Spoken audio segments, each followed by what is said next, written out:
প্রতিদিন বাটাবাটির ঝামেলা আর না, মাত্র 10 মিনিটে ঝরঝরে মুচমুচে আর একদম পারফেক্ট পেঁয়াজু বানাতে চান? তাহলে আজকের ভিডিও আপনারই জন্য। ইফতারে এমন পেঁয়াজু বানাবেন যা খেলে সবাই বলবে রেস্টুরেন্টের থেকেও ভালো। চলুন দেখে নিই সহজ এই রেসিপি। এই পেঁয়াজু বানানোর জন্য প্রতিদিনই আপনাকে এই ডালগুলো বেটে নিতে হবে না। আর পেঁয়াজুর জন্য পারফেক্টভাবে যে ডালগুলো প্রয়োজন তা হলো খেসারি মসুর ডাল, আর এর সাথে দিয়েছি কিছু পরিমাণে মুগ ডাল, আর দিয়েছি ভাতের চাউল। এগুলো একসাথে দিয়ে আমরা প্রতিদিনের মতো ইফতারিতে এগুলি পারফেক্ট যদি পেঁয়াজু বানিয়ে নিতে চাই, তবে দেখা যাবে যে এই পেঁয়াজু প্রতিদিনই কষ্ট করে বেটে নিতে হবে না। আর খুব সহজে এবং কম সময় এই পেঁয়াজু আমরা তৈরি করে নিতে পারবো। এজন্য আমরা নিয়ে নিয়েছি খেসারির ডাল। খেসারির ডাল ছাড়া পেঁয়াজু পারফেক্টভাবে তৈরি হয় না। এজন্য এর সাথে দিয়ে দিচ্ছি মসুর ডাল, কিছু পরিমাণে মুগ ডাল আর ভাতের চাউল। এগুলো নিয়ে একসাথে খুব ভালো করে মিশিয়ে নিলাম।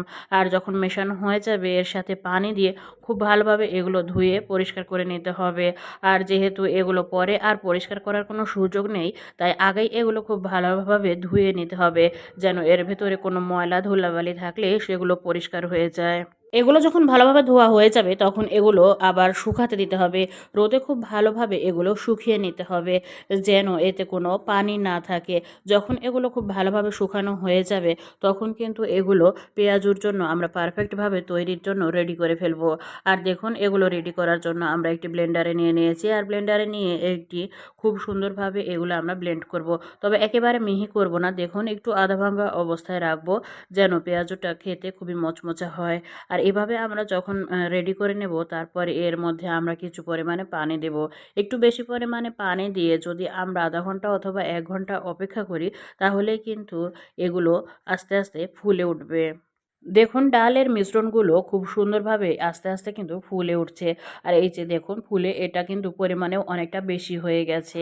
যখন এগুলো ফুলে উঠবে তখন আমরা এগুলো দিয়ে সহজেই পেঁয়াজু তৈরি করে নিতে পারবো। আর এভাবে যদি ইফতারিতে আমরা পেঁয়াজু তৈরি করতে চাই, কম সময়ের মধ্যেই এভাবে আমরা পেঁয়াজু তৈরি করে নিতে পারবো।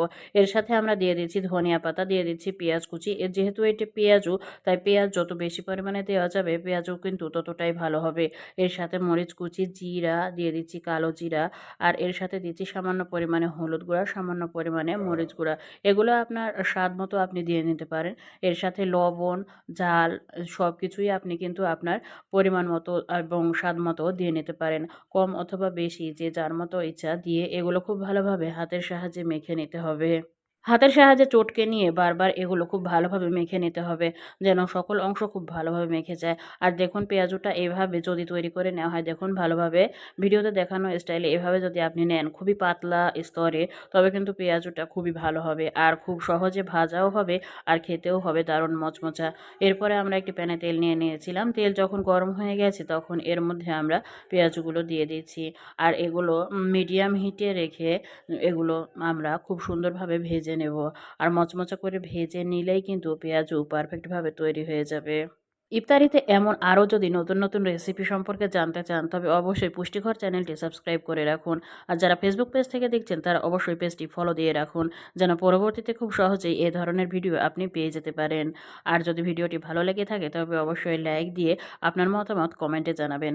দেখুন, আমাদের পেঁয়াজগুলো কিন্তু খুব মচমচে করে ভাজা হয়ে যাচ্ছে, আর এগুলোর কালারটাও কিন্তু খুব সুন্দরভাবে চলে আসছে।